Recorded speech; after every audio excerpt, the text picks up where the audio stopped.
ದೋಸ್ತನ birthday ಹೆಂಗ ಮಾಡ್ಬೋದು ನೋಡ್ರಿ. ಇದು ಕುರಿ ಹಾಳಗ್ ಬಿತ್ತೀನಿ ಈಗ ಜಸ್ಟ್ ತರಾ ಹೋದ್ರಿ ಮಾಮರ ಬೋದುಲು.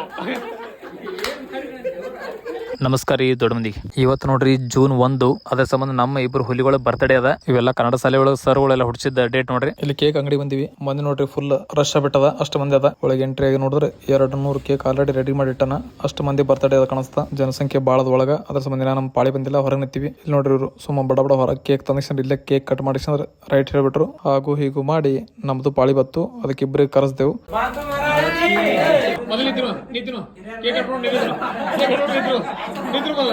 ಕೇಕ್ ಕಟ್ ಮಾಡಿ ಕೇಕ್ ಅವ್ರಿಗೆ ತಿನ್ನಿಸಿ ನಮಗೂ ತಿಂದು ಫೋಟೋ ತಕೊಂಡು ಕೇಕಿಂದ ಒಂಜರ ತೆರಿಗೆ ಭಂಡಾರ ಬಡದು ಅಣ್ಣ ನೋಡ್ರಿ ಕೇಕ್ ಸಿಗುತ್ತಿಲ್ಲ ತಾ ಒಬ್ಬನೇ ತಿಲ್ಲ ಅದನ್ನ ಕೇಕ್. ಹಿಂಗೆ ಇವತ್ತು ಬರ್ತಡೇ ಮುಗಿಸ್ತೇವೆ. ಇಷ್ಟಕ್ಕೆ ಮುಗಿತಾನು. ಇನ್ನು ಪಾರ್ಟಿ ಬೇಕಲ್ಲ, ಅದಕ್ಕೆ ಪಾರ್ಟಿ ಸಂಬಂಧ ಸಜ್ಜಾಗಿ ಹಂಗೆ ಪಾರ್ಟಿ ಹೊಂಟಿ ನೋಡ್ರಿ. ಹಂಗೆ ಅಲ್ಲಿಂದ ಬೈಕ್ ತಗೊಂಡು ರಾಜು ಬೈ ದಬಾಗ್ ಬಂದೆವು. ಎಲ್ಲ ಶಿಸ್ತು ವೆಜ್ ಊಟ ಮಾಡಿದೆವು. 250 ರೂಪಾಯಿ ಕೇಕ್ ತಿನ್ನಿಸಿ 2500 ರೂಪಾಯಿ ಪಾರ್ಟಿ ತಗೊಂಡೇವ್ ನೋಡ್ರಿ. ಹಿಂಗೆ ಇವತ್ತು ನಾವು ದೋಸ್ತನ್ನ ಬರ್ತಡೇ ಮಾಡಿ ಮುಗಿಸ್ತೇವೆ ನೋಡ್ರಿ.